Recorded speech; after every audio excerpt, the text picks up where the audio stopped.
We're here for ASEAN BAC Virtual Forum, which is jointly organized by ASEAN BAC Secretariat, Indonesian Chamber of Commerce and Industry, Carton, and Union of Myanmar, Federation of Chamber of Commerce and Industry.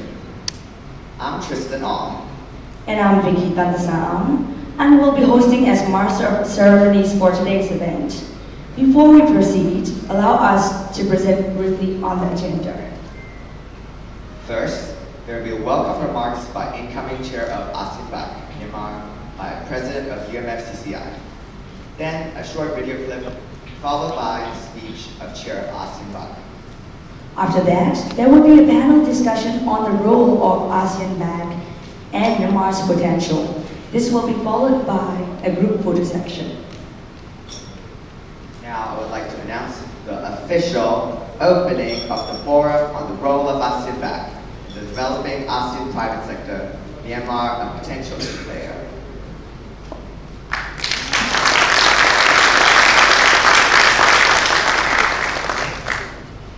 It's time to start our program. May I invite U Win, incoming Chair of ASEAN BAC Myanmar and President of UMFCCI, to deliver the welcome remarks.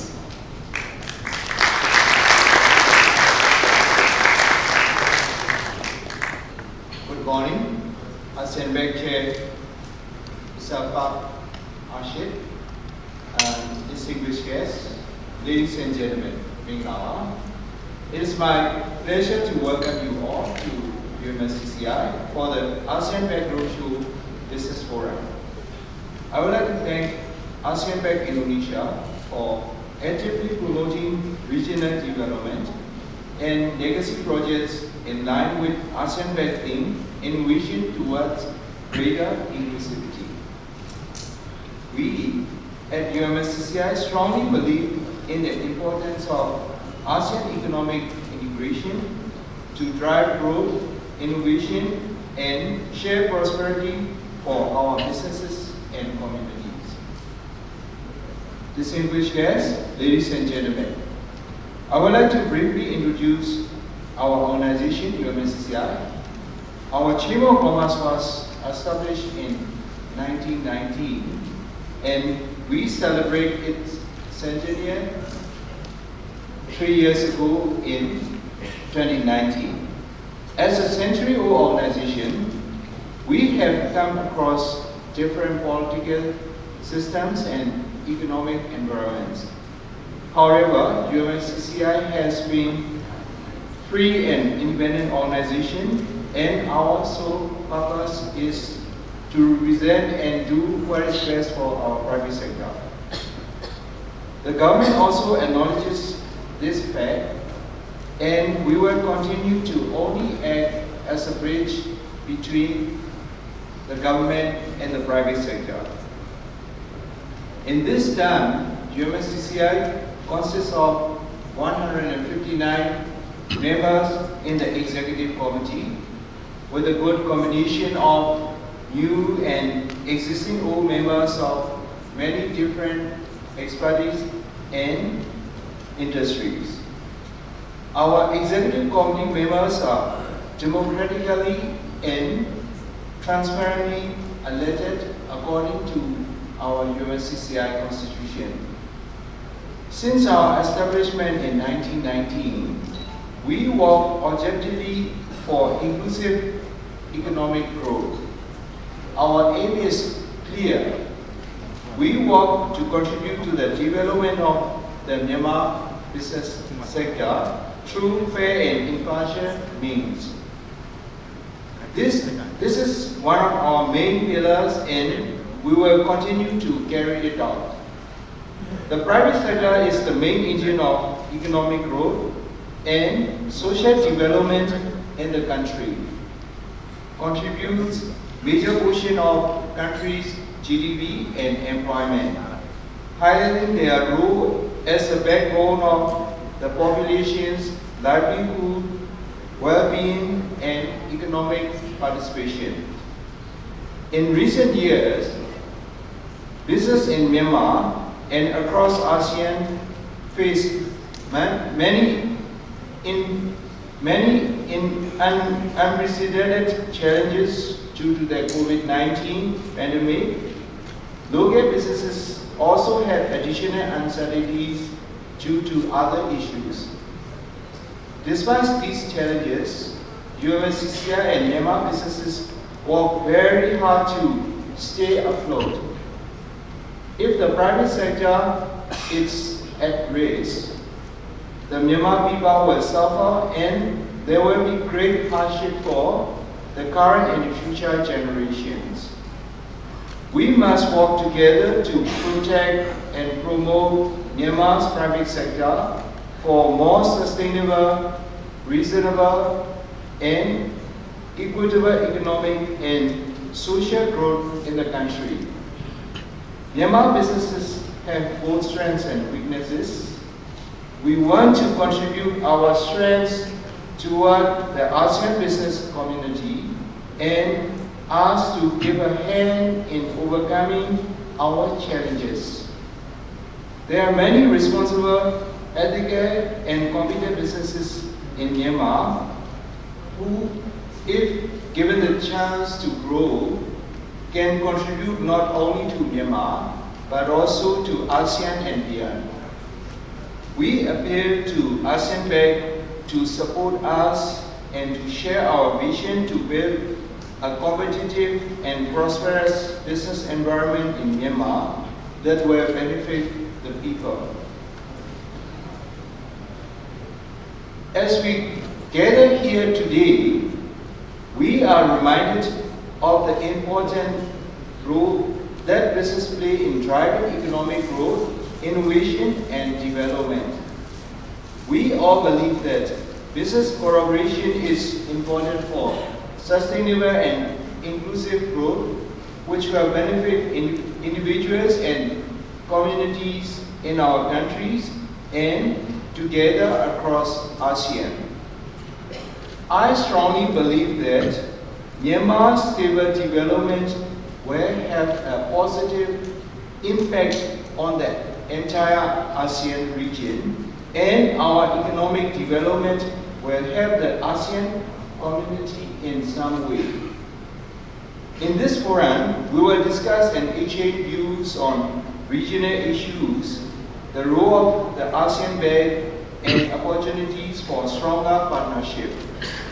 I hope we will have fruitful discussions from the industry experts and business leaders to build valuable connections and mutually beneficial partnerships. I would like to end by thanking all the participants for your attendance and wish you all a productive forum. Thank you very much. Thank you, sir, for your welcoming remarks. Now, allow me to invite Mr. M. Asjar Rasjit, PM, ASEAN BAC Chair, to give a keynote. Thank you. A very good morning, and good morning, Mr. Yu Awing, the President, President of the UMFCCI, also the incoming Chair for the ASEAN BAC Myanmar. And of course, Mr. Zhou Ming, the Chair of the ASEAN BAC, the leaders of Foreign Chamber of Commerce in Myanmar, all attendants, excellencies, and of course, all the business leaders of Myanmar. Ladies and gentlemen, my name is Arshad Rashid. I'm the chair of the Indonesian Chamber of Commerce and Industry, as well as the chair of the ASEAN BAC this year, as this year is the chairmanship of Indonesia. This is my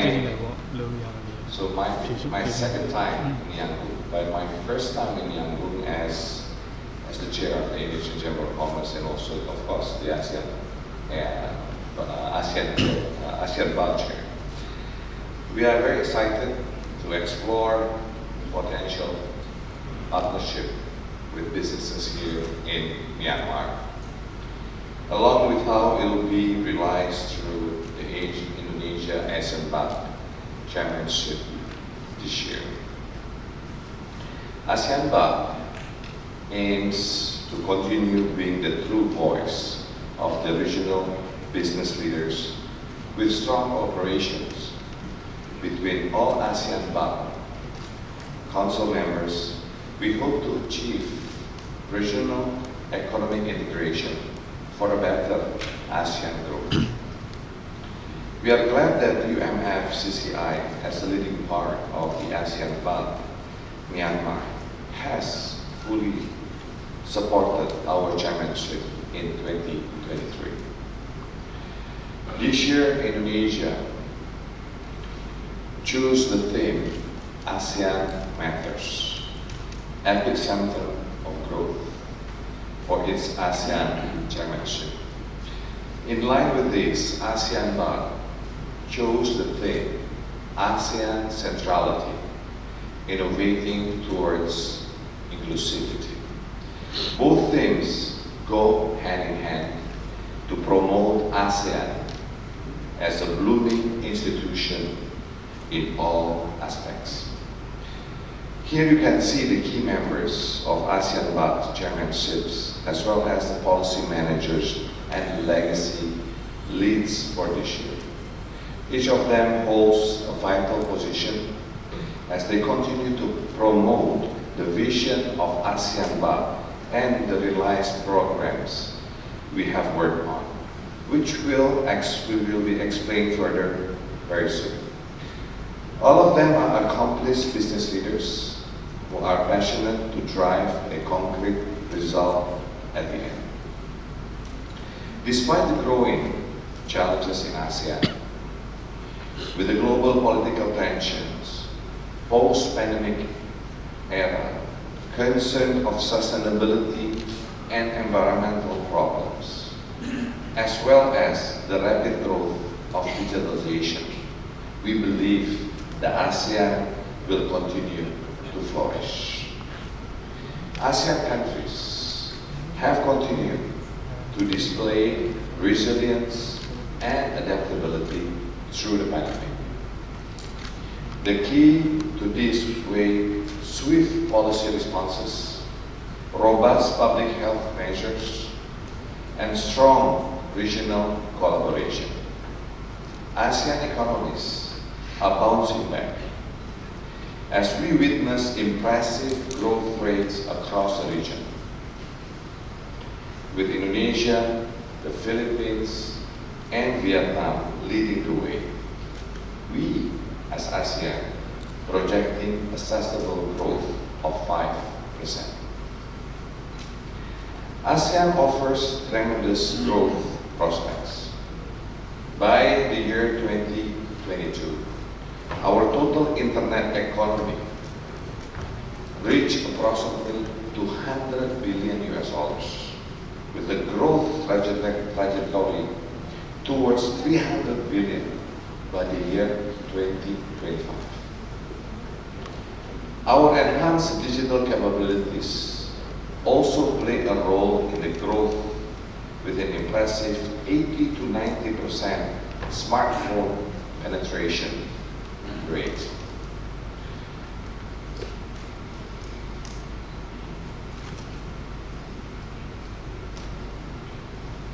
The middle class population in ASEAN is also expected to account for approximately 68% of the total population by 2030. Significant renewable resources are also present in the region, with nearly 24% of the global nature-based potentials. However, challenges also continue in the region. Over 70% of MSMEs do not utilize digital platforms, and more than 50% face constraints on accessing capital.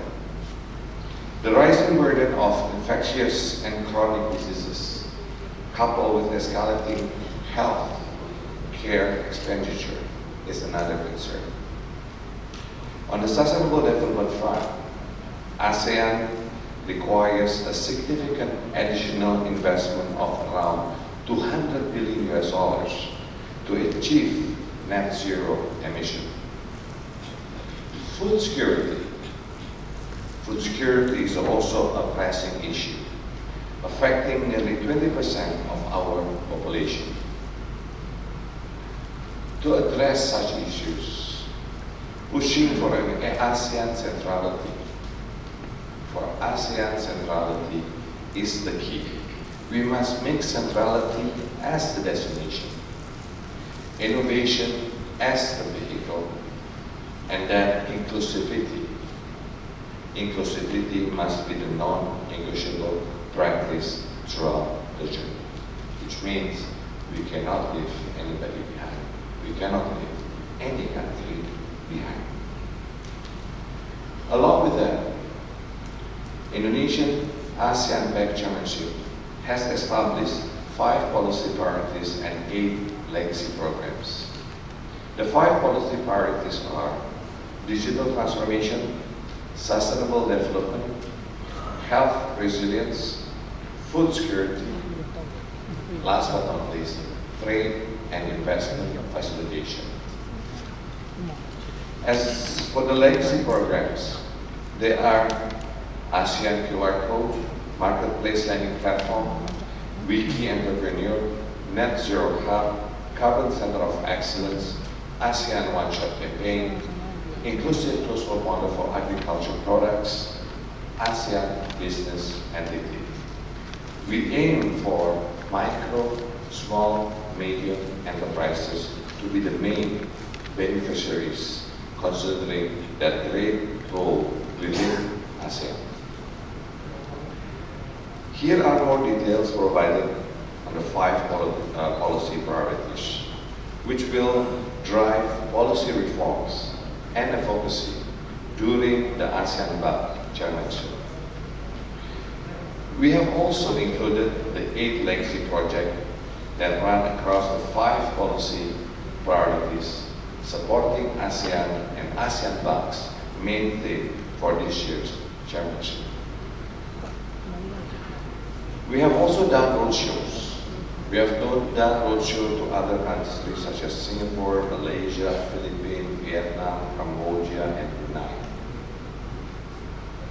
We plan to visit also other ASEAN countries very soon, as well as our dialogue partners to ASEAN to further our reach and achieve the goal of ASEAN BAC.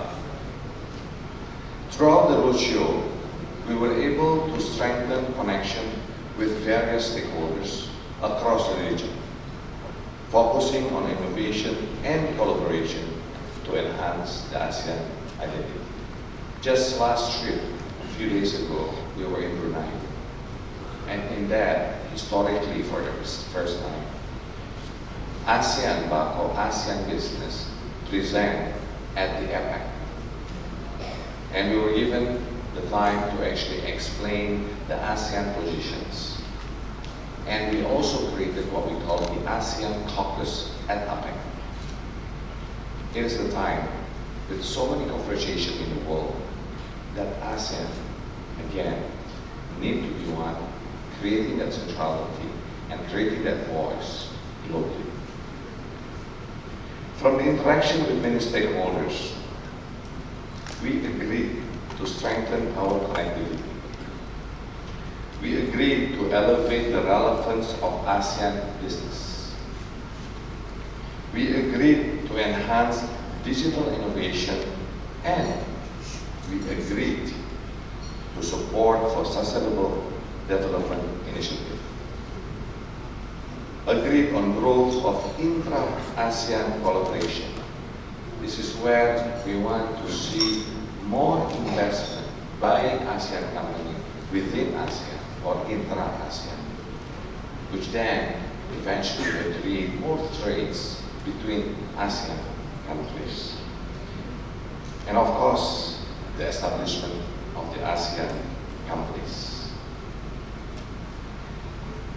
We look forward to collaborating with all of you here to support the ASEAN BAC vision and synergize to promote a stronger ASEAN by involving more businesses in policy formulation and advocacy, as well as to support ASEAN Business Investment Summit, or ABIS, in September, that will enhance bilateral and regional business engagement. And very much, we would like for Myanmar companies participation in this ASEAN Business and Investment Summit. And we even just now talked with the President about actually creating an Indonesia-Myanmar business roundtable during the ASEAN Business Investment Summit in Jakarta. Let me share more details.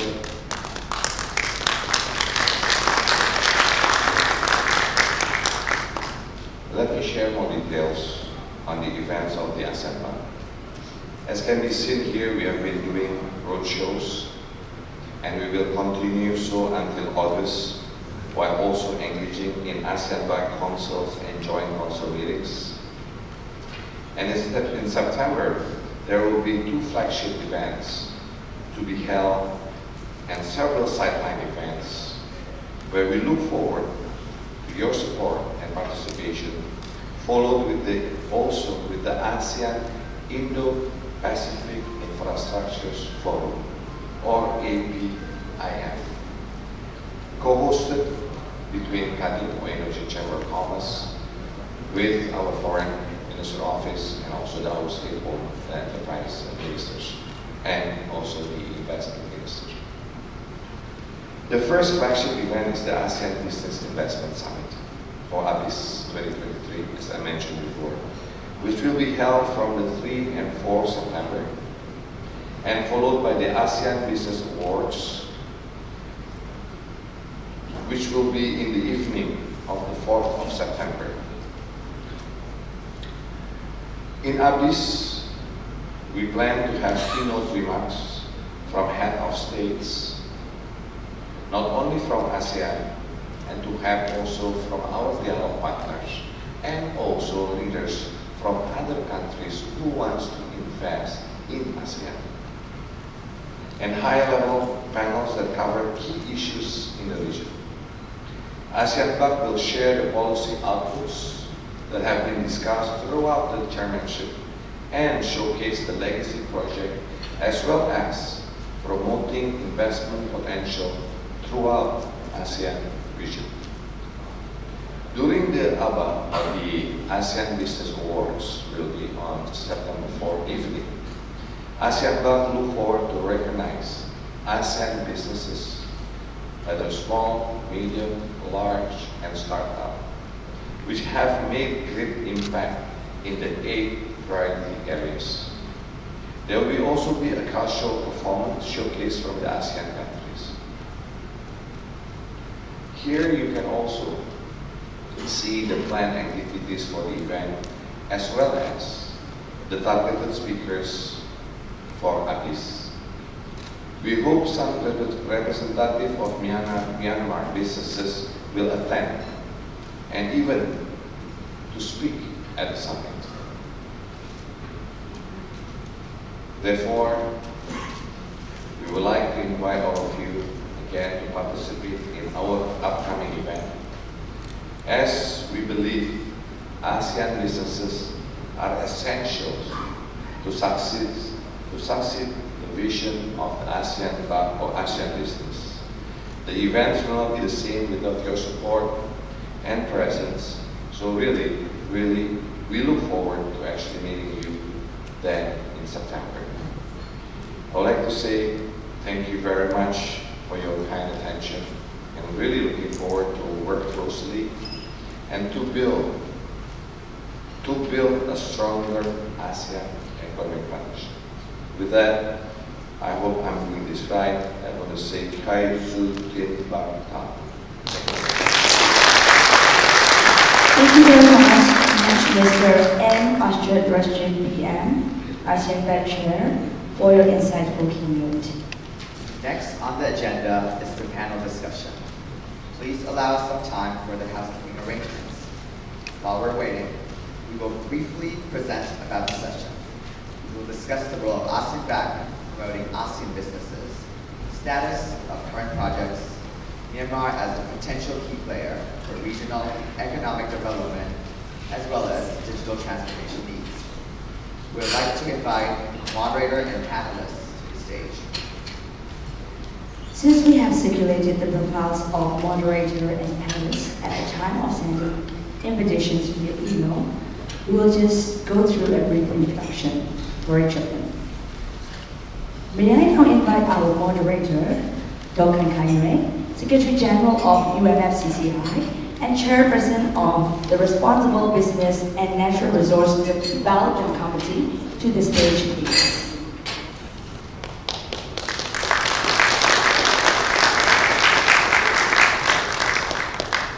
Next, may I invite Mr. M. Arjad Graschit, PM, Chair of ASEAN Business Advisory Council 2023, President Director of Indica Energy, and Chairman of the Indonesian Chamber of Commerce and Industry, ASEAN.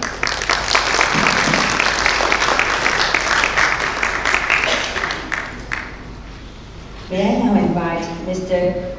Gil Gonzalez, Executive Director of ASEAN Business Advisory Council, Vice President of ASEAN Affairs and Corporate Governance and Risk Management at the ASEAN Investment Corporation in the Philippines.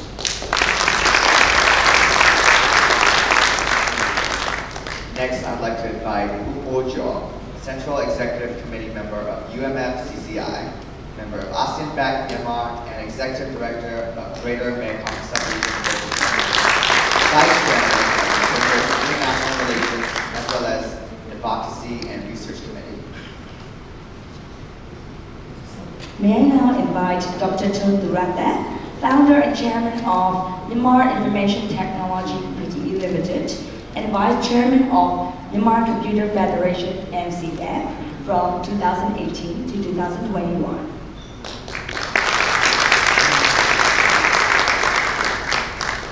We are all looking forward to this fruitful discussion.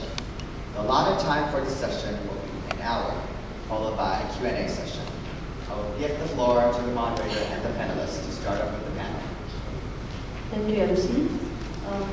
Thank you to all. First, I have to apologize for a little bit behind on the schedule because of the very heavy traffic this morning. So we'll be a little, the lunch will be a little later. Okay. Thank you all for participating in the business forum. The title is The Role of ASEAN BAC in Developing ASEAN Private Sector, Myanmar a Potential Player. I would like to suggest our flow of discussion as follows, just a brief. Our audience here, 90% or more, are from businesses or representing businesses. And all of them would like to understand the efforts and projects undertaken by ABAC, ASEAN BAC, the current work being done, and how Myanmar is integrated in the program, and how Myanmar can integrate more into the program and to the digital arena of businesses that ASEAN private sector is undergoing. In brief, it will be interesting to learn from the forum Myanmar's potential as a key player connecting to ASEAN BAC. Okay. So my first question will be to Chair. In your keynote, yes, Chair, okay. In your keynote, you mentioned that ASEAN is destined to be the future epicenter of global economic growth. How do we make this growth sustainable and inclusive? How can ASEAN-based businesses, especially MSMEs, adapt to this to support ASEAN centrality? Because you have mentioned that we create growth together. So how can we do that? Thank you. First of all, this is when we talk about, back to the theme that we introduced for this chairmanship, for ASEAN matters, epicenter of growth. Epicenter of growth, we do believe that the epicenter of growth, global epicenter of growth, is actually in ASEAN. Now we thought that from ASEAN as an epicenter of growth, that's why we say ASEAN centrality. Okay? And the keyword here is ASEAN centrality, and we talk about innovating for a greater inclusivity. the three keywords: centrality, innovation, and inclusivity. Number one is this: why we said we introduced ASEAN centrality. The one has been talking about centrality has always been the government. You know that ASEAN has been led mostly by the government since the inception of ASEAN. And during this Indonesian chairmanship, we do believe that the business should also be a co-driver of this.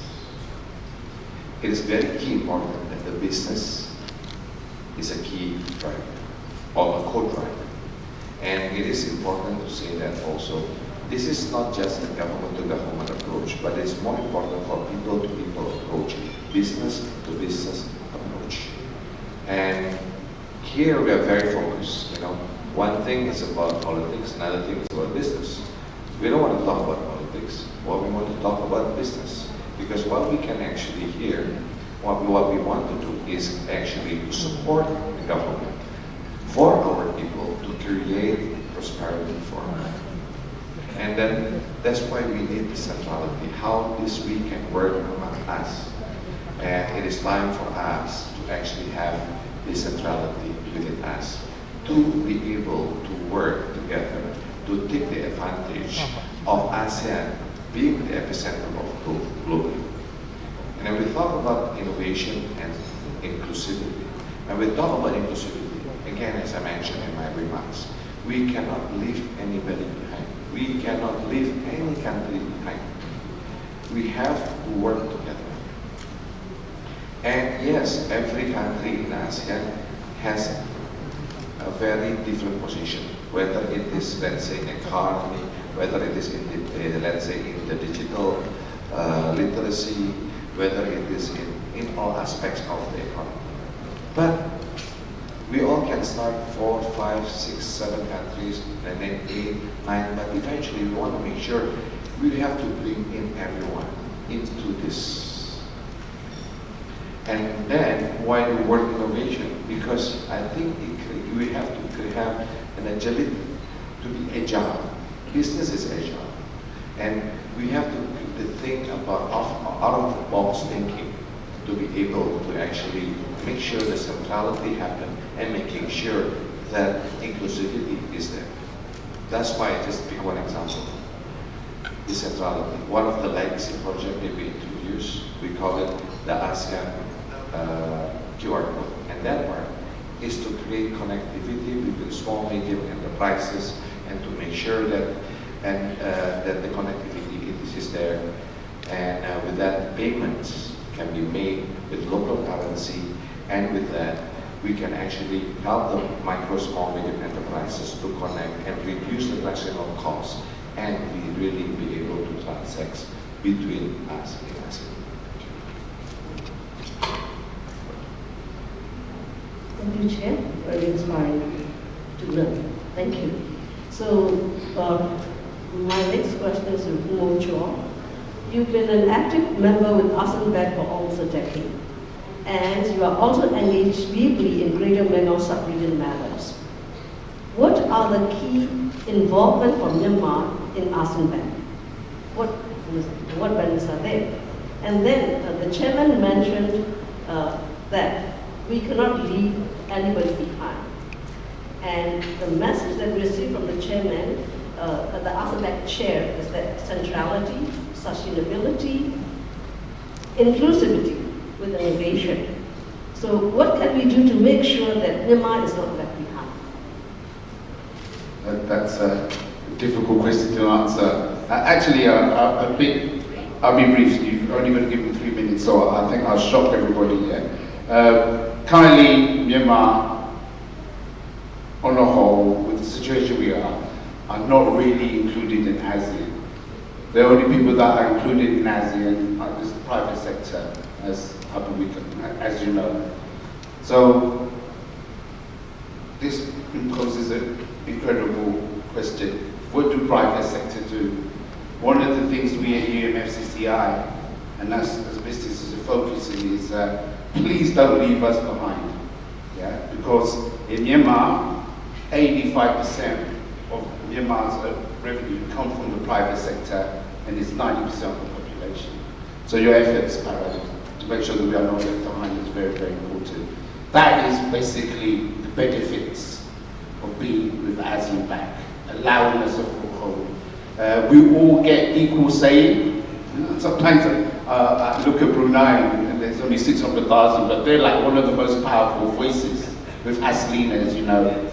So this association of Advisory Business Council is a network of brotherhood. Yeah, we all need to know each other. Jules been with me for the last 7-8 years, and that's the most important thing. And one of the things that we realize is that in Myanmar, with Luzon, attending many meetings, and whoever will realize that here, it's like we're all the same. Yeah? We're all the same. So that's the major benefits. The challenge is, can our private sector from our ASEAN brothers say something to their governments? I mean, it's strange, isn't it? It's called Association of Southeast Asian Nations, but you don't want to associate with one of your member countries. Yeah? This is, whatever the politics, it's not right. It says association, not de-association. So maybe if you can lobby some of the leaders, you know? There will be a situation where a gentleman could be in a room with his big brother saying, "You've got to be a better boy." Yeah? That's a little bit cryptic there for everybody here. So that's basically the reasons. Yeah? 3 minutes.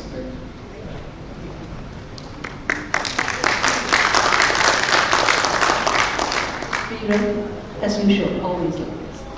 It's good, huh? Thank you. My third question will be to Gil. We have heard about ASEAN BAC and the important legacy projects the Chairman also this morning explained. How will ASEAN BAC implement its activities, such as the legacy projects, to a success, to include all members, to create prosperity together? Can you elaborate on how these projects can be sustainable for the long-term benefit of the ASEAN member states? Thank you. Before I answer the question, can I just respond to Peter? The presence of the ASEAN BAC chair in Myanmar now, as we see him and his delegation, is a firm commitment that Myanmar will not be left behind. We are here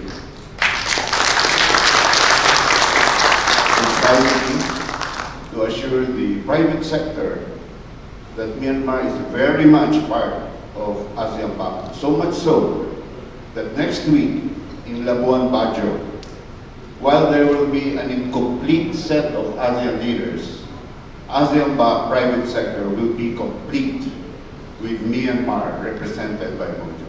So I just wanted to stress that.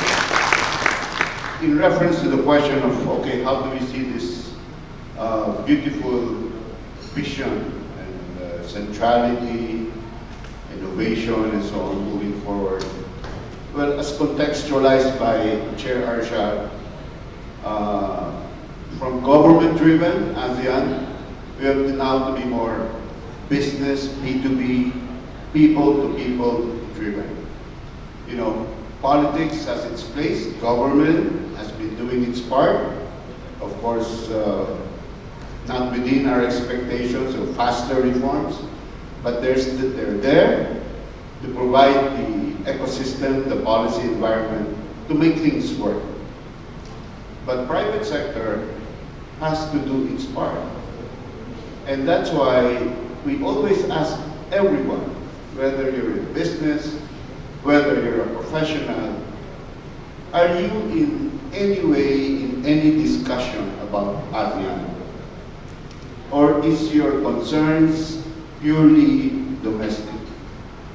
Have you now go beyond your comfort zone to think that you're not just Myanmar, you're not just Philippines, you're not Indonesia, but you're a region? Because this question applies to everyone. And that is where ASEAN BAC takes a little bit of lead in providing opportunities, platforms for that. In fact, as you call it, ASEAN Economic Community. That should be composed of 100 or thousands of mini communities talking together on sector basis, professional basis, academia, across all sectors. Unless all of us get involved there, this dream of ASEAN centrality, precisely, will be very challenging. So, ASEAN BAC is here to provide and help you with platforms so that you can be incubated and bring in government so we can be heard together, moving forward, providing some secretarial support so it is sustained. Thank you very much. Thank you, Gil. Thank you actually to the chair and Gil for your firm commitment that Myanmar will not be left behind. Thank you. So my next question will be Dr. Chun. The ASEAN Bank has identified 5 priorities, one of which is digital transformation, and 5 priorities with 8 legacies. In the digital transformation, there are 3 legacies in one. So that is very important. Okay? How can we leverage ASEAN Bank to help Myanmar businesses to build momentum of their digitalization and ensure that they continue to support people's livelihoods? Thank you, Makai. Before I answer the questions, first I would like to congratulate various sectors and businesses of Myanmar for the resilience and strength during difficult times and challenges. I think because of you, the jobs, the livelihoods have been possible in Myanmar. And connecting to Makai questions and Chair's comment, the digital transformation has been the key and the foundation for the resilience and sustainability of business. In some cases, even growth and greater success. Chair mentioned about the centrality, inclusiveness, and innovation. These are all central to digital transformation. Let me pick one example, for instance. Before COVID, Myanmar is struggling with the financial inclusions. We were stuck at 20%. Look for better way of doing things. That's where we now have my esteemed colleagues from financial sectors, 9% financial inclusions through innovative products, the mobile digital payments. Most of the transactions nowadays, businesses have to catch up with the demands of the consumers. We all have to provide digital payments. Now, this seems to be an opportunity for me to go beyond Myanmar. If with ASEAN QR, right now, very fortunately, recently, if I'm not wrong, this week, Myanmar is launching MMQR, stand for Myanmar QR specifications, and banks are here ready to go ahead. And we have this latecomer advantage. We can learn from our colleagues in ASEAN and how we can integrate our Myanmar QR into ASEAN platform. There will be good opportunities. And with that, I think, and this is not just but also in the e-commerce. During COVID and difficult times, many businesses rely on social media and mobile platforms. We don't have computers in businesses and consumers. Not many of us possess computers and desktops, but we do possess mobile phones. People resort to using mobile phones and social media. We don't have sophisticated e-commerce platforms, but we do have social media. The social commerce happens and we survive breakthrough. Now we are looking at a different stage of development, and I hope us for collaborations and support from ASEAN brothers and colleagues will empower that accelerations. So that's and in addition to that, I think not just the financial sector, food sector has been doing very well. I'm sure they do more than triple the revenues during difficult times. I would like to invite unicorns from Indonesia, ASEAN, other ASEAN members to come and invest. Even in difficult times, we're doing very well. We're looking at hundreds folds, in developing markets. Thank you.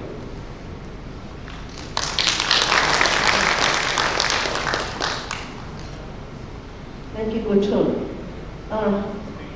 I'm back to Chair. Because of our Dr. Chun plus the latecomer advantage, we have in Myanmar a saying, okay? The last in the queue gets a bag full of goods, whatever it means. So, Myanmar is almost the last leg of the ASEAN BAC roadshow, Chairman, right? The 8 member states. Can you tell us what are some of your key takeaways from the roadshow? And what are the common challenges or issues that you have identified? Thank you. First of all, in regards to, we really welcome to participate in the working groups and the legacy projects for Myanmar, and I do believe already Myanmar committing to actually participating in these working groups, and especially on the QR. Really, we will get you connected with the companies, with us, ASEAN BAC, Indonesian chapters, and also the companies in Indonesia. And perhaps we can just start that conversation. And even on the investment side, I think it is, from our side, I think we will be able to actually introduce more investment companies in Indonesia to actually participate. Because again, the 5th priority of trade and investment facilitation, we want to encourage more ASEAN companies, Indonesian companies to invest within ASEAN, and that's the goal that we want to have. I'm answering to your, yes, we have in our roadshows, and it's very interesting how, the world, this global world, are talking about protectionism, right? But surprisingly, when you go to every ASEAN country, we are not talking about protectionism. We are talking about welcoming investment. We want to welcome anyone, any countries to invest in ASEAN. And that's very much, I think, the voice of all the ASEAN countries. And what is more interesting is that all the businesses in ASEAN, or even the governments, right, are very much welcoming to say that, we don't want to choose A country, A, B country, or a C country. We want to work with all. We want investors from all countries. And I think that's the same message. And there is also a message during these roadshows, is that, I keep saying this, sometimes we feel that we've been dictated by our advanced countries partners. But the question is it being dictated, or is it the question of more, do we know what we want? What do ASEAN want? So I think this is a time for us as ASEAN not to be silent. For ASEAN as a business to be together and say, investors or dialogue partners, this is what we want to do. This is what we are trying to achieve in ASEAN. And please join us. And that's why after this ASEAN roadshow, and we'll have the leadership meeting in Labuan Bajo, we'll be then visiting actually all our ASEAN dialogue partners, whether it's China, the US, EU, with Russia, all our dialogue partners, because at the end of the day, we want to tell them this is what ASEAN needs, and to also invite them to participate in the business summit in September, to actually also look at the showcase of investment opportunities that we have in ASEAN. And so this is a part that I do believe that that's what's been experienced, and what we want to make sure that the world knows what ASEAN business or ASEAN people wants.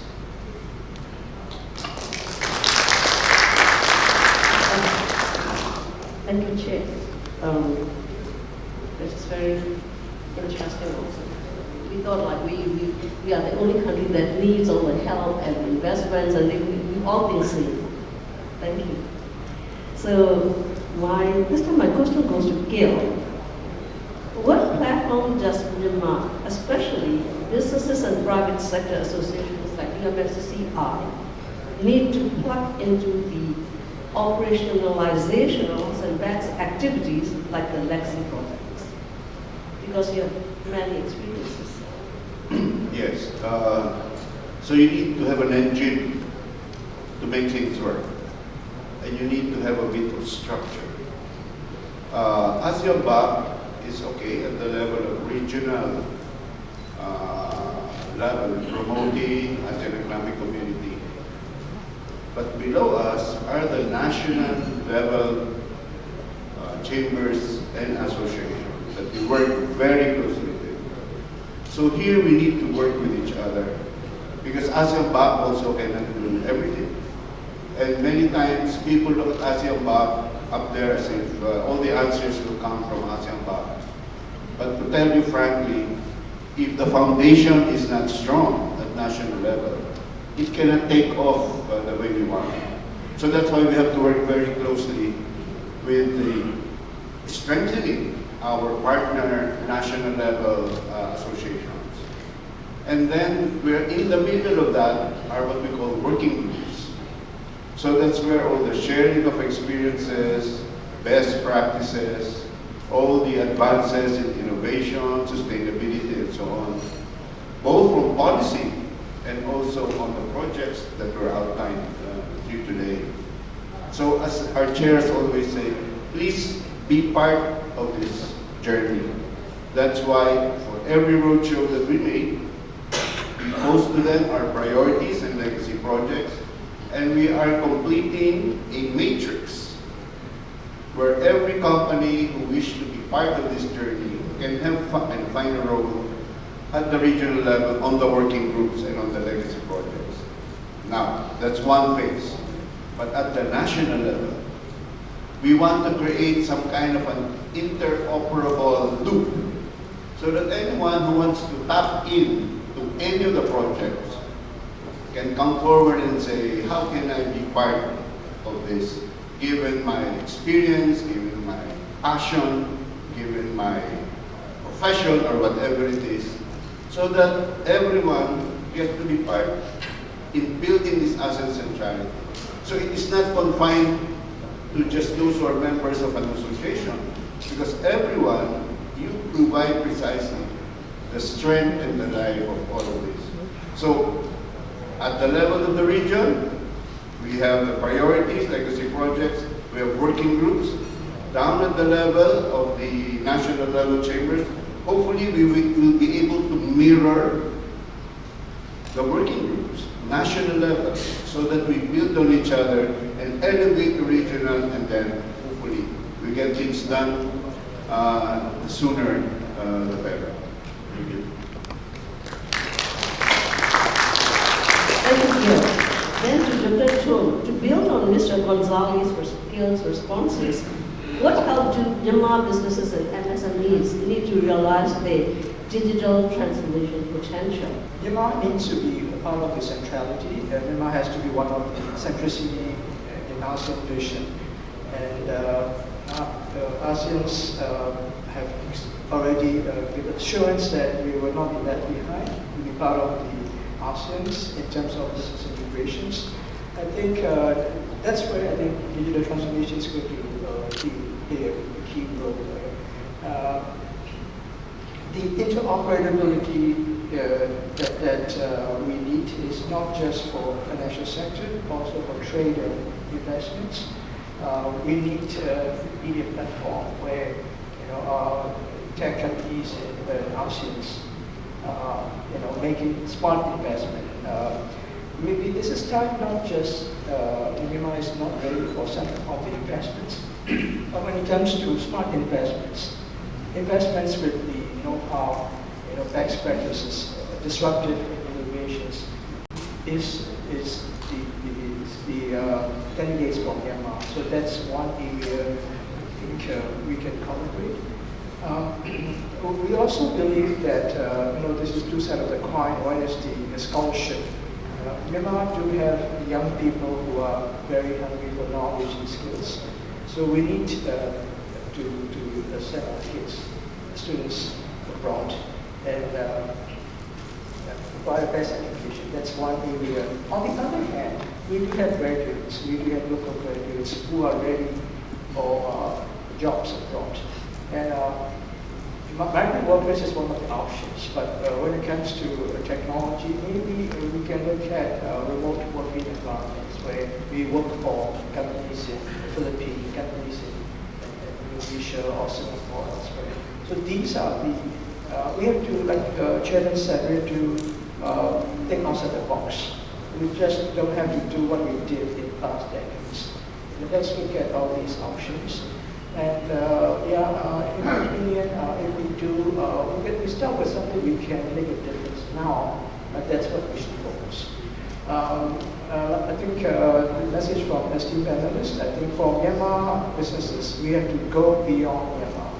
So, I've been traveling these days, mostly ASEAN countries, and one of the privileges I have is ASEAN Lane. You don't have to queue, going there, while people, other Westerners are queuing in the long queue. I have this privilege.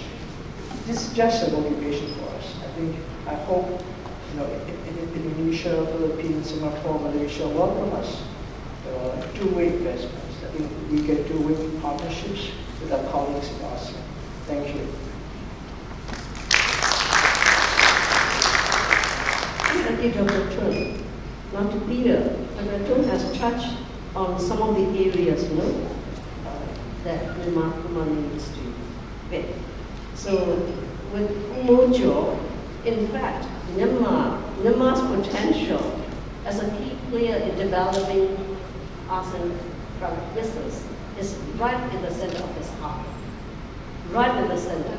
So what are some of the ways in which you think ASEAN BAC can help Myanmar MSMEs and improve the livelihoods of the Myanmar people? Yes, it's a bit different from the question I thought you was going to ask me, but I'll try and explain it. I think the point over here is the key aspect. Myanmar unlocks for ASEAN 3 billion people. Myanmar borders 3 billion people, right? And currently it's nearly 25–30% of the world's economy, and it's growing because of India and China. Yeah. Yes, Laos borders China. Yes, Vietnam borders China, but we have the biggest border. Yeah. And I was recently in some of these special economic regions where federality happens, and I tell you, the money there is massive. Everybody's talking about rare metals. It's coming out of Myanmar. We're the 3rd largest producer of lithium. We don't know it. People in this room don't know it, but it's going on. Yeah? So with the sign of we are also ASEAN, that is the basic potential Myanmar has, 3 billion. I've been thinking along with a lot of our business people, how we saw the big difference in 2012. In 2015, we did the ASEAN Summit here. We chaired it. It was in your position. 12 years ago.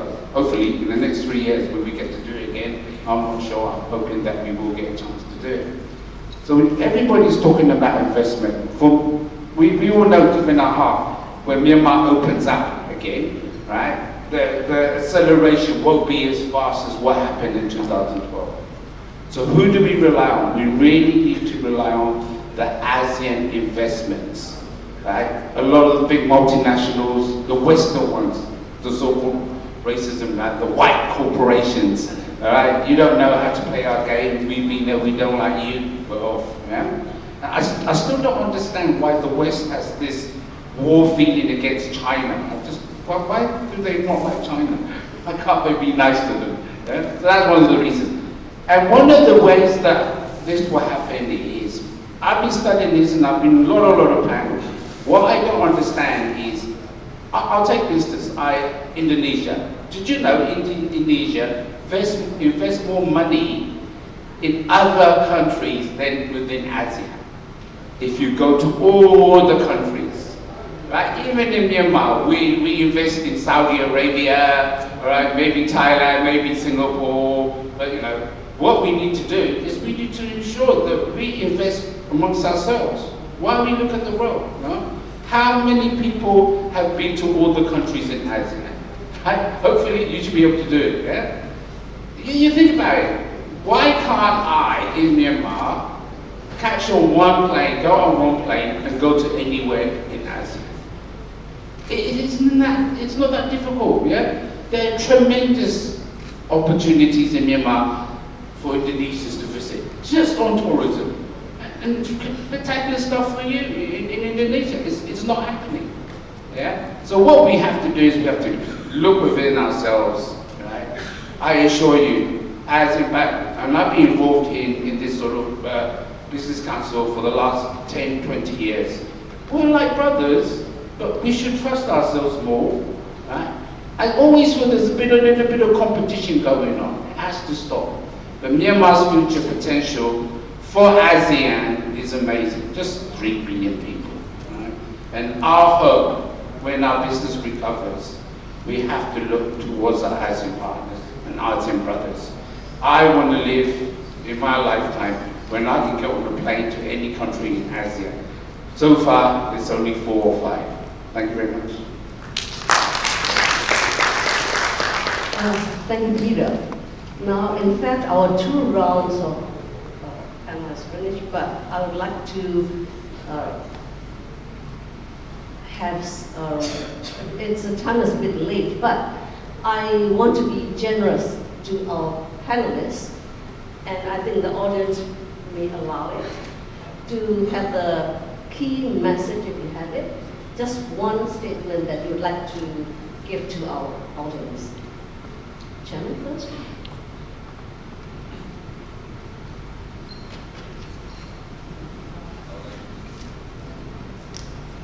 I would like to see, as remarks by Yumoka, about the key of intra-ASEAN investment. That's the key, really. And we want to see how, take one example of a challenge.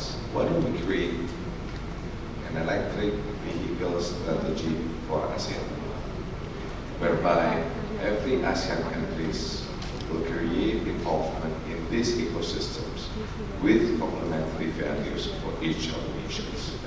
And that's a challenge that we'd like to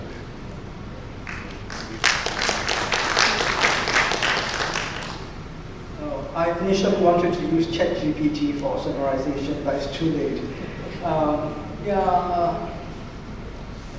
So the chair mentioned in one of the slides, the ASEAN for better tomorrow. I would add stronger together to it. And the key message to our colleagues, esteemed colleagues in various sectors, we can't take this for granted. We have to change. We have to reorientate our direction, strategy, visions. We may even have to recreate ourselves and reinvent ourselves to use ASEAN as a gateway and ASEAN BAC as a platform and have an outlook of ASEAN's economy. Thank you.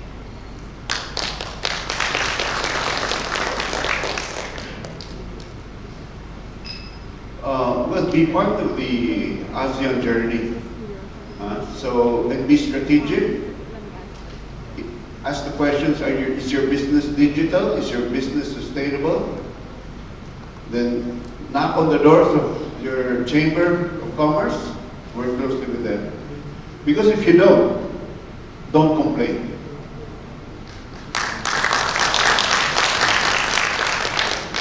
We're not allowed to complain here. We have to be very, very quiet. I just wish all of you, before, look at the markets that we have in ASEAN. And through your lifetime, go and visit all the ASEAN countries. There's a tremendous market there. We can get involved. And even if you can't travel, you can digitally get connected. So try and be a good ASEAN person and count on them, number one first rather than other countries.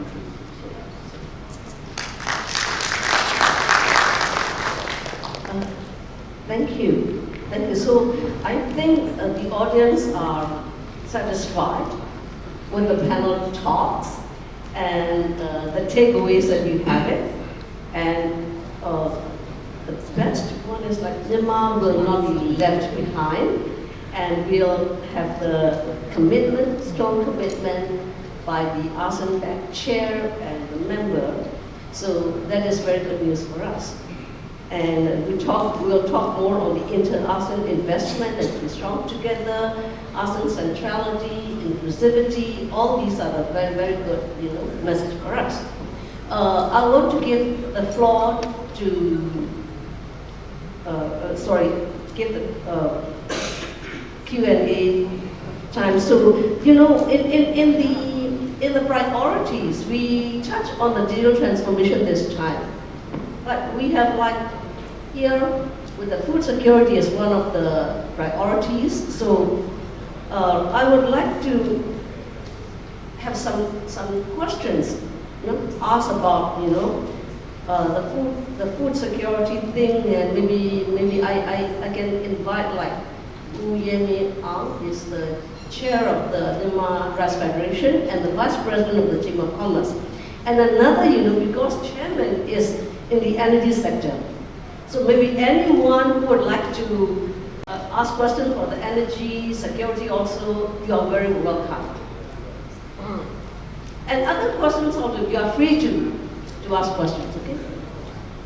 Thank you very much for inviting me to share my suggestions and comments. But in fact, this panel is very insightful, very informative, and also very inspirational. Myanmar is predominantly an agricultural country. We are very much interested in strengthening our collaboration with all the ASEAN countries, starting with Indonesia.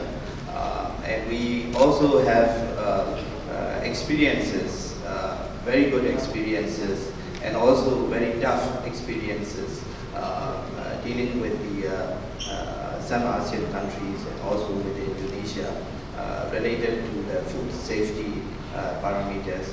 So moving forward, I look forward very much to providing more assistance, more support to Myanmar agri entrepreneurs to be able to gain more market access in ASEAN.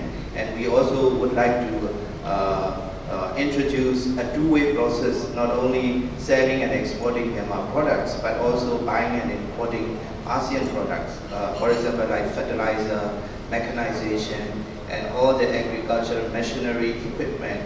We use tremendous amount of those equipment being imported and being purchased. So there are two-way processes of opportunities that we can capture and also capitalize. With that, I really appreciate the panel and also the theme of the Indonesian ASEAN BAC theme, which is leaving no one behind. So this is very good. Thank you very much. May I just on the food security, right?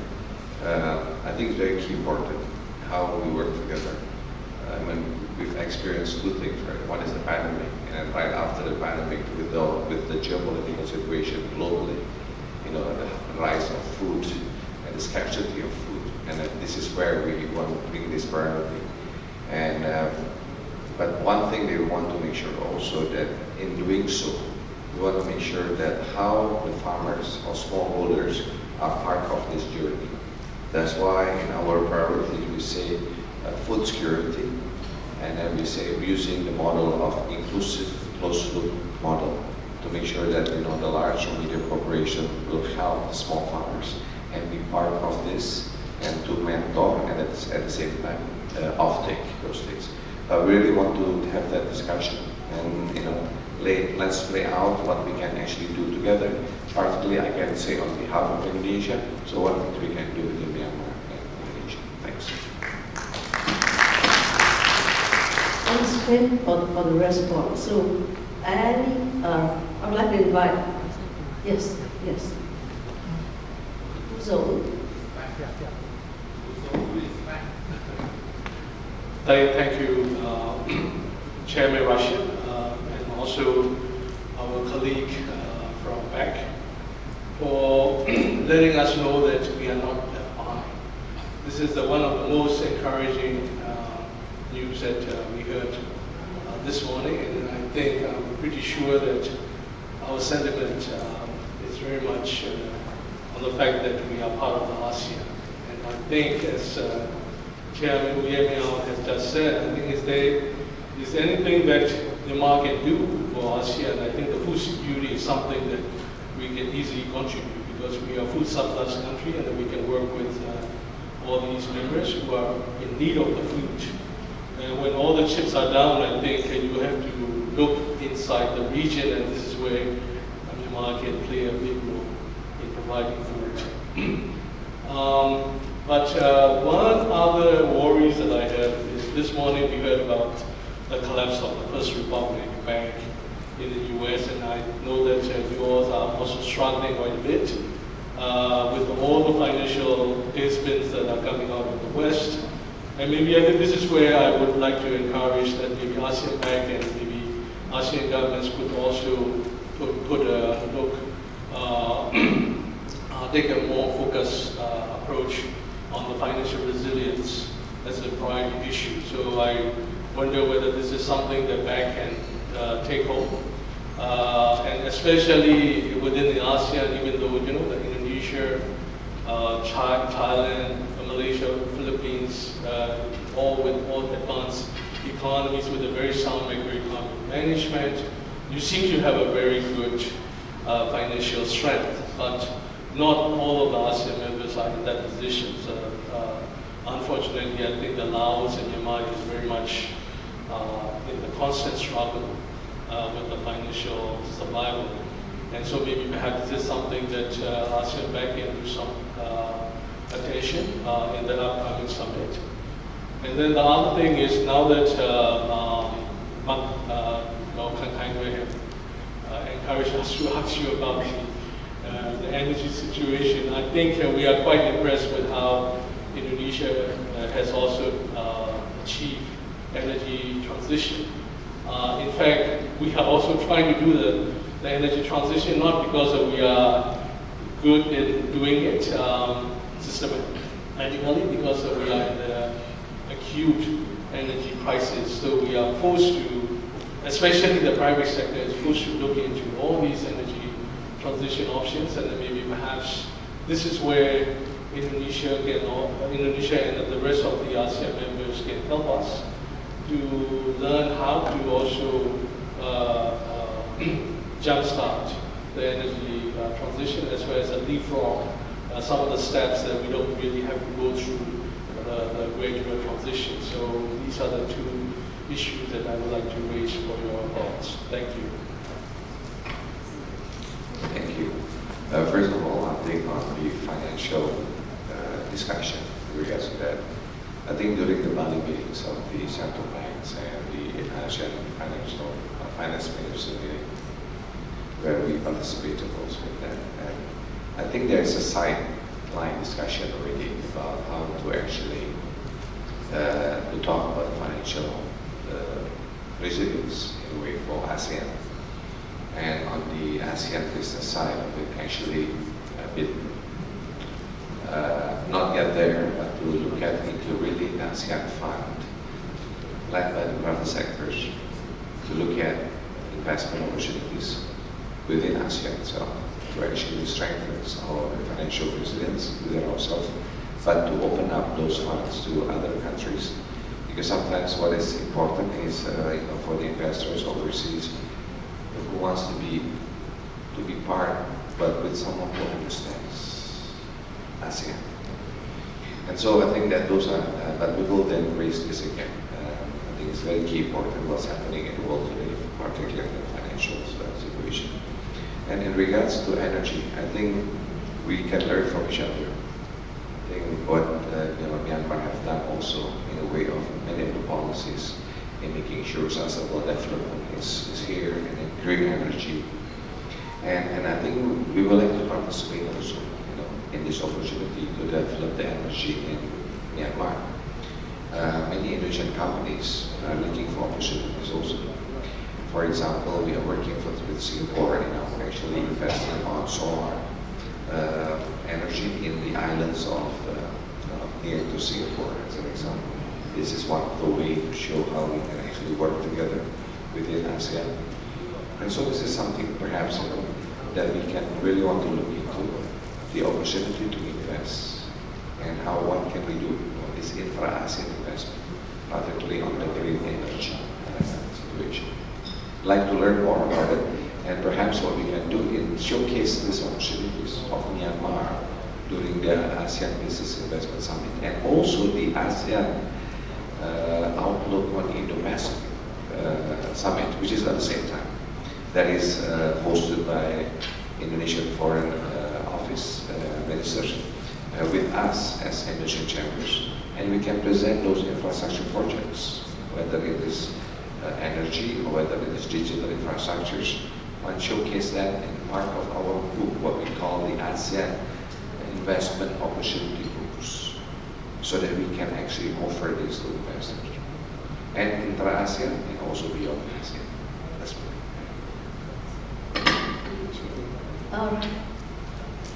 More questions are welcome. It's a very rare chance, to have this ASEAN BAC chair on the panel, another ASEAN BAC member on the panel, and the executive director of ASEAN BAC on the panel.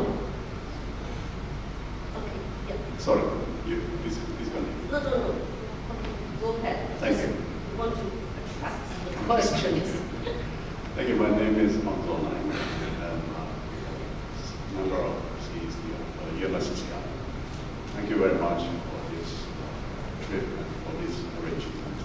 It's very encouraging to hear what the chairman and the colleagues mentioned about Myanmar is not lagging behind. Thank you very much. But also to our colleagues, we are investing in Myanmar. We are not running away to Singapore, Dubai, or anywhere else in the world. We are here and we are investing. Also to commit and rest assured to our colleagues in Myanmar that as a sustainable and responsible business, we are continuing committing to our country. So that's a commitment for us. I also want to tap on what kind of small step make a difference. So we want to be practical, we want to be connected. There are a lot of challenges that the chairman mentions, that the politics. So don't talk about politics, let's talk about business to business and people to people. So what can we do? You have invited us on the September event. We will definitely try to participate and try to see what can we make differences for ASEAN as a central place. So that's the commitment at times for that, and we will continue as a UMFCCI, we will continue to integrate into the centrality agendas. So that's the first one. Now maybe a questions or maybe comments. I would like to touch again on the 5 points of your key focus. I think we can actually fit a few of them. The full security I would like to highlight. So my question is, what can Myanmar do for 3 billion people in ASEAN, which is the strength of Myanmar, in a practical way?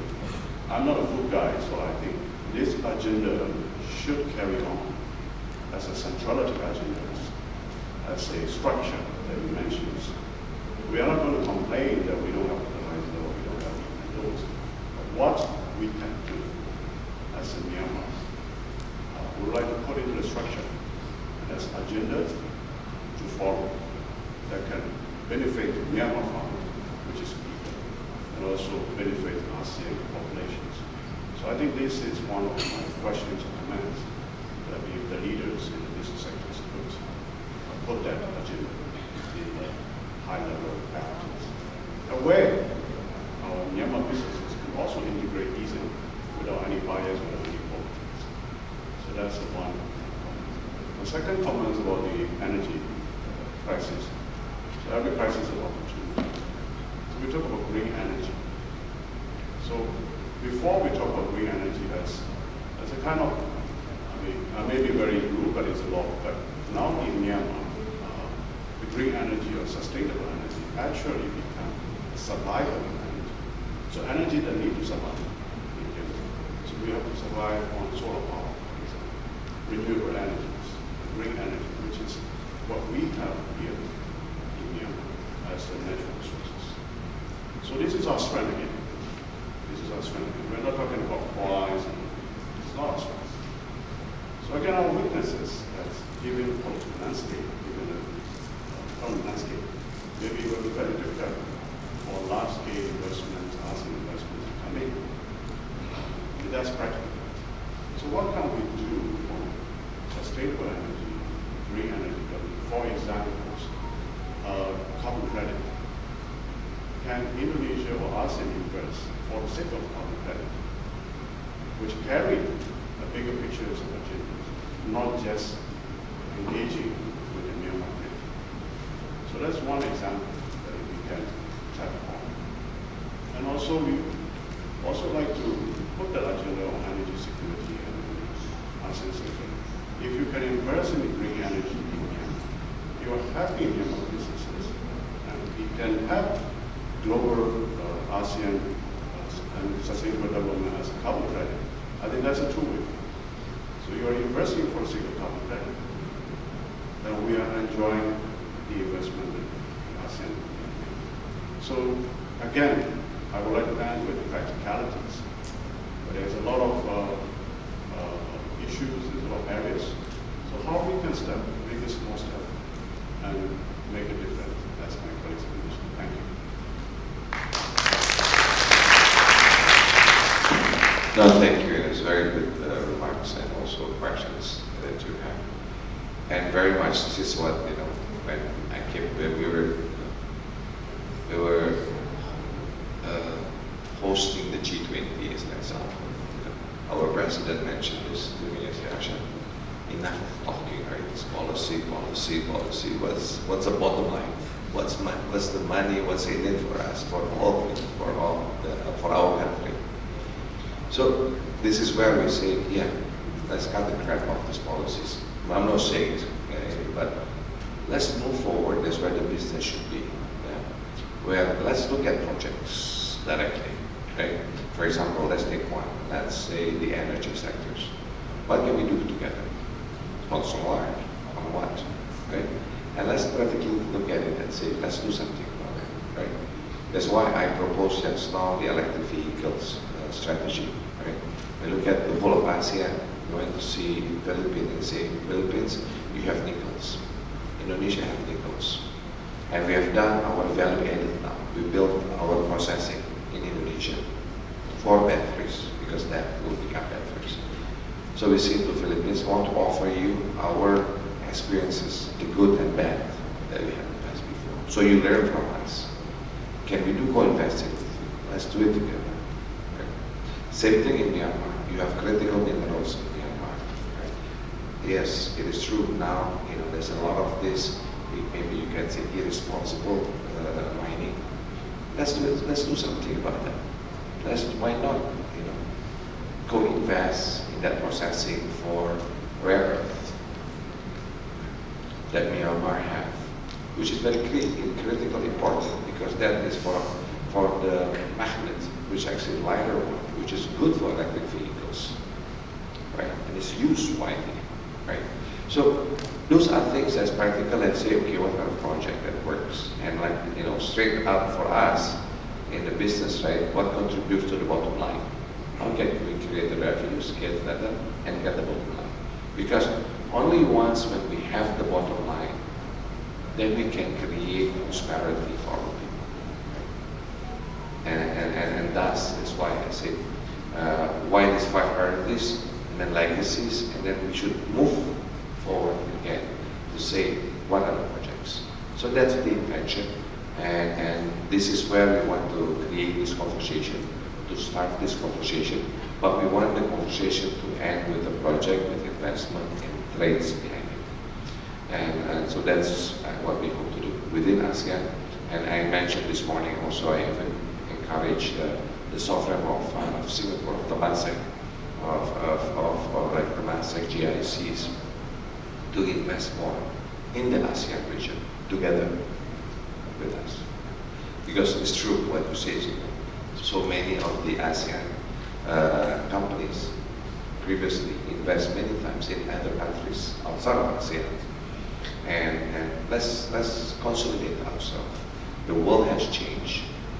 After the pandemic, it's a new reality. as a new normal after the geopolitical situation is a renewed world again.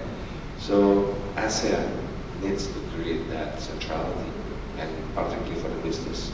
And we're not thinking politics, we're just saying, if we can create this regional supply chains that create revenues and profits for our people, and then we can contribute to the global supply chains, why not?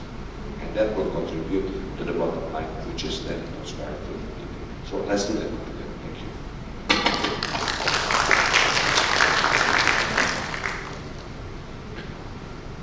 you.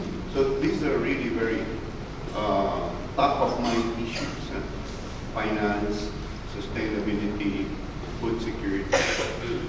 But I think we have to be aware that there are master plans that are out there. You know, ASEAN has invested quite a lot of money to bring the gurus, the best of minds to come up with master plans on connectivity, on digital economy, on food security. Okay. They are there filed somewhere. I think now is the time to look at these master plans and given the new realities that we have, give it with a fresh lenses, so to speak, and give our reactions. It's a good starting point because it provides some bit of framework. Because it's good to put forward in the agenda what are burning issues, but how do they fall into the overall master plan? Okay, our job in ASEAN BAC is to serve as a bridge between ASEAN, the ASEAN Secretariat, and our constituents. Ideally, all agreements, all declarations must have been processed with the private sector. And we disseminate this, and now, of course, how efficient a national level partner can, ask everyone, can you give comments and inputs? But frankly, the response the rate of response has not been very encouraging. And now we ask the questions, where do we go, and so on and so forth, all of these beautiful questions. Many of, I'm sure, are already answered in the master plan.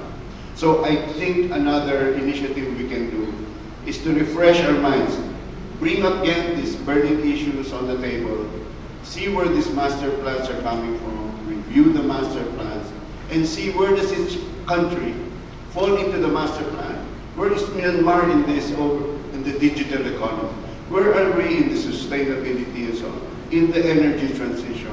So I hope we could make ourselves busy again with the chambers. We'll provide you with these master plans, take a look at it, and then let's raise issues.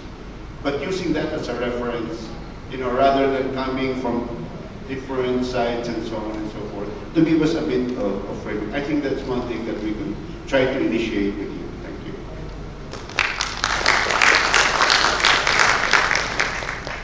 Thank you, Chair and Gil, for responding. I think there's a room only for one burning question because we have, yes, thank you. The Myanmar Bankers Association Chairman. Yes.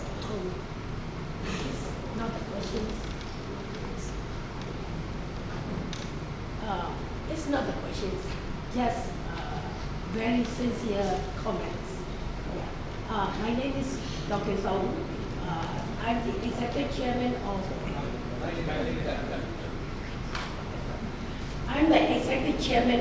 ASEAN Bank this year and the Chairman of the Myanmar Banks Association, and currently I'm the Chairperson of ASEAN Bankers Association. Firstly, we are very encouraging to hear from the ASEAN Bank's commitment that Myanmar people will not left behind in every aspect of ASEAN. That's very easy to say that we will not talk about politics and we will focus only the private sector and the business. That's very easy. But frankly saying, and unfortunately, we have seen that this is very difficult to focus only the private sector Myanmar people. Whatever the actions or the countermeasures taken by the regional community or the global community, these are adversely affected to the Myanmar people. So that's why I will repeat that we are very encouraging to hear your strong commitment. And we would like to request, we would like to see the implementation and the performance of your commitment. That's number one comment. Second comment is, I like to echo my colleague. The trade, business, and the investments matters are very important for the country. But we will not leave the financial integration and financial cooperation. If we have the smoothened payment and settlements across the border and within the ASEAN, the Myanmar, including Myanmar, all the ASEAN countries will be very successful, and we will be successful in our ASEAN commitment, like ASEAN financial connectivity, something like that. I was in March. I was in Bali in March for attending the ASEAN Central Bank Governors and Financial Institutions CEO dialogue. At that meeting, the governor of the Bank Indonesia advised the meeting that all the ASEAN countries should use the local currencies for the cross-border payments and settlement. So that is very useful advice for the ASEAN countries. So if I have to say that the ASEAN National Banker Associations are very friendly and we are on a very good term. But the ASEAN banks are not that close. But for Myanmar banks, Singaporean banks, Thai banks are very close. But other ASEAN banks are not that close. So that's why my comment is we have to promote the financial cooperation, financial integrations within the ASEANs.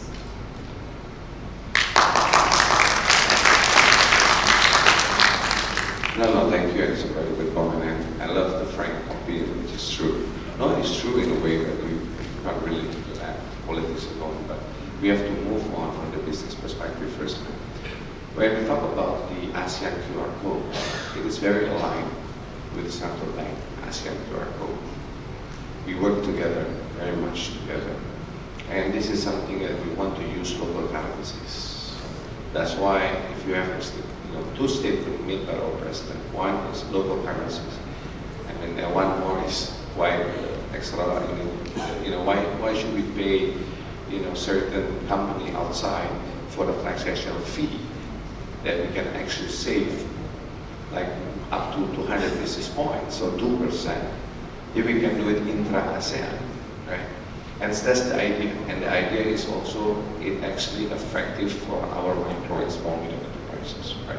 So that's actually the ASEAN QR code that we are pushing, because the approach is two things. One approach is the central bank approach. Another approach is the business-to-business approach. And what we do in Philippines, for example, Indonesia and Philippines, we put the company together even before the central banks, because there is ways to do that. I'm just very glad, right? So those are things that we say, let's do it, And I do believe possible because we have seen it and we have done it. If the companies are working together, it can work, right? And I do believe, yes, it is true, the financial inclusiveness is very key important. And if, let us talk to our central bank also, if you say, because you mentioned Thailand is friendly, Singapore is friendly, I'm very surprised that Indonesia is not friendly. So I will talk to them, okay? Which is good, it's very frank, and it is good. If we don't understand about it, right? And so we will talk, and then this is also where we want to, I've been talking to the ASEAN Secretariat and also to Hill as the ASEAN BAC Secretariat. One of the things that I see is this silos between us in ASEAN, silos in every sectors, silos whereby, for example, right? That's why I say to the insurance, I say, guys, come in, let's work together. Why not create the business as one? And for example, when we talk with the, let's say, the association of the ASEAN BAC, why don't please be together with the ASEAN Business Advisory Councils together? So the business is one, and there is also things that we can actually do in working groups together, right?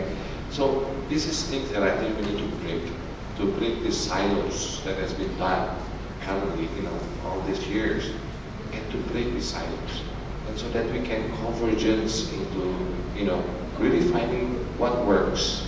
Not just talking about policies, but really projects. What works practically today, and let's do it. And then say, if we find hindrance on policies, then we say, let's change their policies and recommend that policy. Instead of creating the policies and then doing the project and action plan, and we're stuck. So I think the approach, and that's why this is why we want to say, let's change the approach. Be proactive, as you mentioned. Really practical. Let's find the project and we'll do that. Yes, we need to look at all this master plan that we have made, but it's good reference. But we have to see, okay, what can work? What project that create really, because in business, if you cannot find bottom line, the people in business will not jump. So create that, because only when you have the bottom line, and everyone will jump in, right? And then you'll say, okay, let's find a solution. And then we look at the framework, we look at that and say, is it there? If not, let's push something. And that's where I think the approach should be. And we have to be more active in actually, because if it's real project, that's bottom line, I do believe all of our government, all our policymakers will listen to us. So I think that's what should be the approach. And thank you very much, my friend. And we'll talk to the Central Bank of Asia, because we need to be friendly to them. Thank you. So one of the things that ASEAN BAC provides for interconnectivity is, so I was the one that initiated the Thai Bankers Association to talk to Koh Min Song. I mean, we have 3.5 million people in Thailand. Why do we have to give 2%, 3%? Yeah? So I keep on, I know you have difficulties in with the central bank to allow it, but that's already the structure, the digital payments already. So there's another one as well. I also talked to the Malaysian banks. They want to come in. Yeah? So what we get to do, and Gil takes a lot of his time, is we have to prepare ourselves for that. As in economic minister meetings, we're always invited, and we know that there's a central bank meeting on the side. So please, Mai, if you can, from the ASEAN side, talk to ASEAN BAC as well, so that we can repeat the words that you are. But I see a lot in this digital currency. And last week, I'm sure all of you heard, yeah? We don't like the dollars anymore. We really don't like the dollars. We've got rupee. I hope that works. If all of you go to Thailand, right, do you think of US dollars or baht? It's going to come. Chances, and I hope that during your chairmanship, and as you continue in the council, we can push it so we're not a dollarized economy. I really believe that it can come. So buy a lot of gold, everybody. Thank you.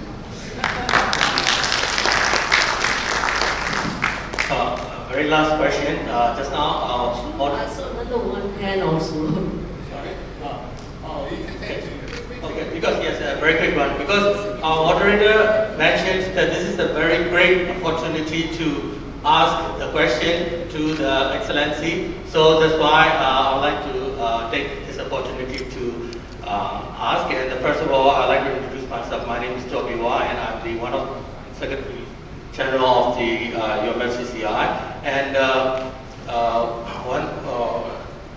as you are from the energy sector, concerning that, nowadays the countries are doing the green energy in the green industry and so on. So and then another sector is the countries are driving to utilize the electric vehicles in their respective countries. So in some countries, they target to utilize the electric vehicles 100% by 2030 or 2027 or something like that. So one thing is just like to know that how Indonesia is planning to use the electric vehicles in your whole country, as it has a lot of advantages. Of one thing, you can save your gasoline, petrols, and energy, and then it's a zero carbon dioxide carbon emission, and then it has a lot of advantages for the people and the country as well. So that is one question. And another my second question is how you are going. What is your opinion upon the challenges of utilizing the electric vehicles in the countries, those which are not the energy and the electricity are not sufficient? Thank you very much. Thank you. First of all, Indonesia goal of net zero emission is 2060. But since this year, the Indonesian government is pushing for electrification of vehicles. So, for example, it starts with the government procurement. So, government procurement moving forward will be only procuring electric vehicles. That's how the government trying to push. That's one way. Second is, of course, all the public transportations, starting with Jakarta and of course other areas, to push all the buses with electric vehicles. And then recently also Indonesia introduced what we call incentive programs. Incentive for people to buy electric vehicles such as motorbikes or the four-wheelers. Right? It's now being implemented so that people, the affordability, so there is some, call it subsidy or incentive, but there is a programs to push for this. Because all of this for us in Indonesia, rightly you say, it will reduce our subsidy, our dependency on fuel, on fossil fuel. That we are subsidizing a lot of money there. So rather than subsidizing that, why don't we subsidize actually on the procurement of electric vehicles? And then, of course, the challenges. There's a lot of big challenges, particularly on the infrastructures, on actually,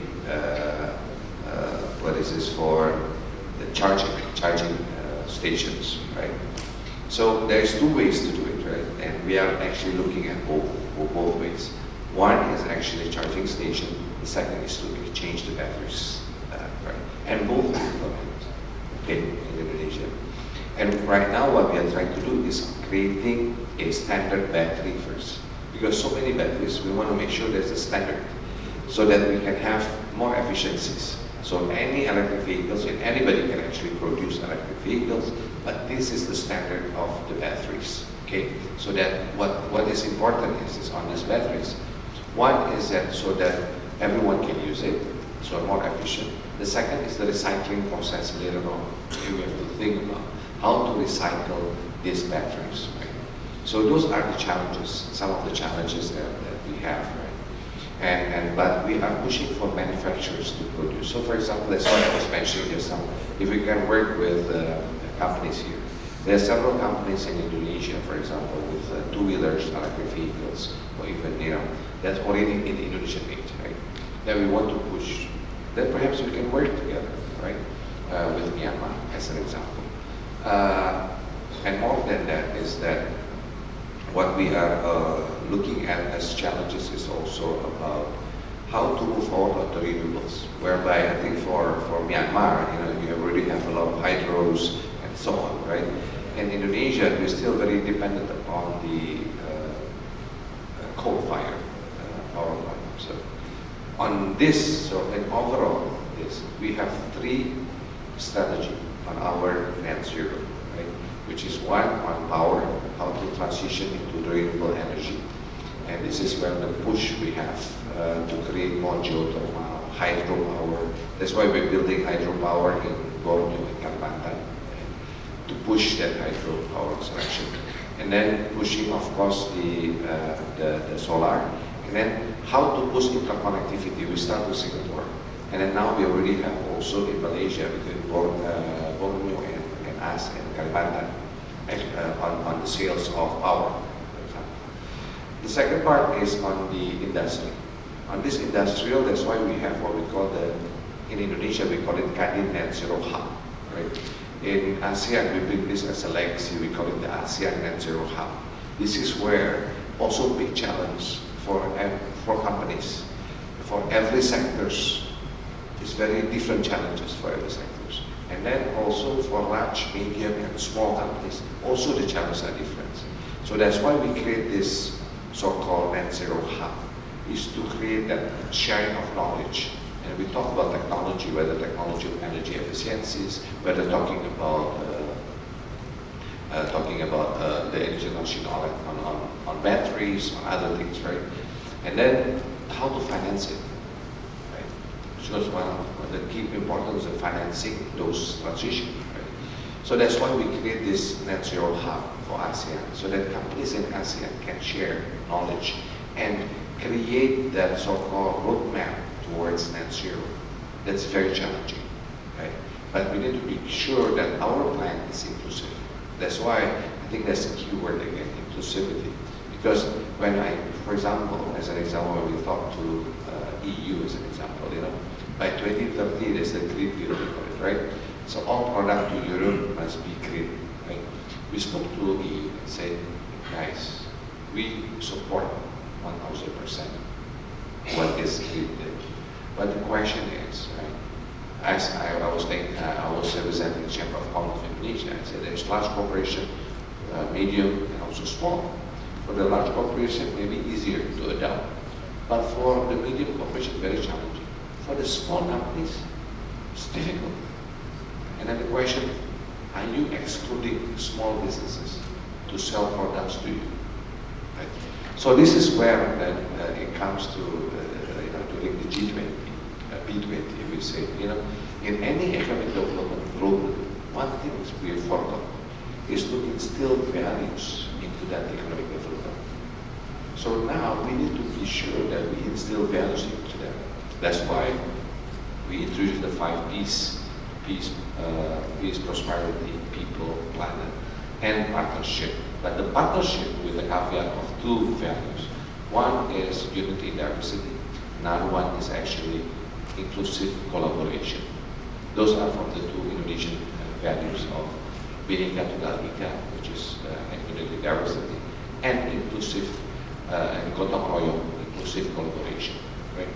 So I think this is the part that we need to work. But again, it is a big challenge. We have to work together, and the voice of ASEAN must be more, so that we are heard by the world. And in regards to carbon credit, that's why I forgot to talk about carbon credit and all these things, is also, that's why we have the Carbon Center of Excellence. This Carbon Center of Excellence is actually to be able to, how the lands of the world is here, the forests are here, how to value this. We have to be participating in this discussion globally. And then we have to create our own carbon stock exchange. That's why we are pushing now to have as one example, the Indonesian Stock Exchange to have this carbon trading or credits trades. And we are pushing, for example, standards. There's no global standards yet, but in this global standards, we need to participate. How to process, how to, in order to have this carbon credit. And so we have to be there as ASEAN, and that's why we have the legacy, what we call the ASEAN Carbon Center of Excellence. So those are correlated to that, and that's why we have also the ASEAN Net Zero Hub. That is to actually also create that roadmap of going towards the journey of carbon neutral. Thank you. I hope that answers that. Thank you, Chair. There's a very burning one question from the floor, and keep on like. So, okay, only very short, okay? After that, we'll wrap up, because it's 30 minutes behind already. We have some interviews. Thank you very much. My name is Dr. Newton, CEC of Chamber of Commerce. I'd like to make very short questions. But it's remember we were talking about this ASEAN during this 1970. We were ASEAN tigers. At that time we discussed about ASEAN currency. So is it a good idea that we develop the ASEAN currency like euro currency? Thank you very much. Thank you. Maybe let me tell you a story. About a month ago, there is students and also the academician from Oxford University. They went to Indonesia, so they see us. We have this conversation, discussion, and as you know, UK exited from EU. Right? So during one of the discussion, we share also about the priorities of ASEAN. And we share one of them about this digital transformation on financials, which is on the ASEAN QR code payment systems. And the comment from those guys, oh my God, if we have known about this, we don't have to have the EU currency. That's what the Oxford guys and UK guys say, right? So, the momentum, the question of currency, because remember, what's special for ASEAN? Each one of us in the nation, we always respect the independence of each of the sovereignty of each of the nations. We respect them. And whatever each of the ASEAN have to believe, we have to respect them. But then we also must understand that actually centrality is important. That's why, how can we create centrality without jeopardizing the sovereignty of each of them? And with this, for example, on the ASEAN QR code payment, which you mentioned by you just now, is used in local currencies. Maybe this is the first step. We can create this connectivity without actually creating one currency. Yeah. Maybe in the futures, not currency, but maybe digital payment, or a standard of digital payments, or digital wallet, or digital something. Because I think we are living in that world. So perhaps, hopefully that will answer your question. Thank you, sir.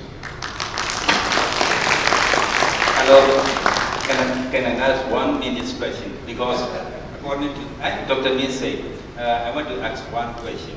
Because of who I am asking about the carbon credit, I have the one question, that in the private sector, I'm also the Myanmar Bamboo Producing Association president. So I have 350,000 bamboo booths are grown there. Some of the government specialists talking there is a government award so many times. So that can I start? How to small step to starting with the private sector from the UMFCCI with our private sector or partner to partner. Thank you. Thank you, sir. On the Carbon Center of Excellence, I have a guy there in charge from Indonesia, the IC of this legacy project. His name is Darsono. Right? Darsono is an actual entrepreneur who went to the business of forests of carbon credit 15, 20 years ago. He started. Right now, the largest asset of carbon credit being traded globally is coming from his company, actually, from his forest, right? So maybe it's a good idea for, if I don't mind for you, I would like to invite you to have those conversations with Darsono, Darsono, who is very much there. That's why we pick the person who are taking in charge of every legacies project we have. Is someone who already in that business. It's not about dreaming, but it's real. So that's why I think it's good to have that connectivity, and I will connect you, sir, and he will be able to talk to you the experiences he has and what is going forward. And that's why we want to share the knowledge within ASEAN. That's it. Thank you. Thank you. There's discussion now in ASEAN BAC, still in discussion, coming up with what we call a ASEAN Business Sustainability Toolkit. Okay? That's the end product, a toolkit. Essentially, we want to come up with what we call an assessment, self-assessment questionnaire for a company to find out, are you sustainable or not? So these are questions that we're trying to work out with the ASEAN Biodiversity Center. Questions like, how's your waste management? How's your power sourcing? How's your supply chain? Are they also sustainable? Very basic questions. And based on your answers, you will find out where your gaps are. This is self-assessment. You don't need a consultant to tell you, okay? And from there, we will tell you, oh, if this is how you see yourself, maybe there can be some validation, and then we will tell you, this is a program, how you can access the Net Zero Hub, because it's a journey that we're asking, whether you're large, medium, or small, okay? It's a starting point that we're trying to get everybody involved in this journey on Net Zero. But it has to start from yourself. A simple self-assessment instrument, where each one can say, oh, I'm very far from the journey, or where do I start? You start with these questions. With the gaps, you develop now, together maybe with a consultant or with the association, a work plan. How do you now achieve this level of sustainability, depending on whatever simple ranking we can come up? So it's a very basic instrument to get everybody in the motion, into that stream. So that's being discussed still. Thank you. Thank you. I think it's time for me to wrap up the panel. Very brief. Today we have discussed quite a lot. In short, we discussed about potentials, we have setbacks, we talk about strengths and weaknesses, challenges, opportunities. We talk about the things that we need, and we discuss about the things that we can offer. And we have a lot of questions and we have answers to get that. So thank you very much. So I think in your previous speech, the chair mentioned like ASEAN for a better tomorrow. So from the discussion and from what we have learned and listened, like Myanmar will not be left behind and inclusive, I would like to say here that Chairman said ASEAN for a better tomorrow. Can we say that ASEAN BAC for a better and prosperous Myanmar? I think we can say that after the panel, right? Can I have your word? Yes. ASEAN BAC for a better and prosperous Myanmar. So, okay, let's look forward to it. Thank you very much.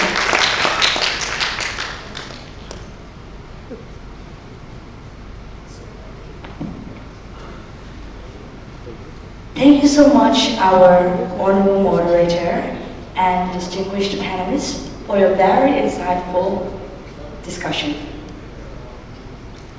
Ladies and gentlemen, the last item on the agenda is a group photo section.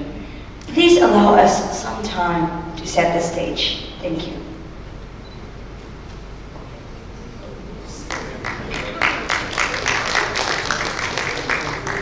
May I please request the panelists and moderator to be on the stage for a while for the photo section.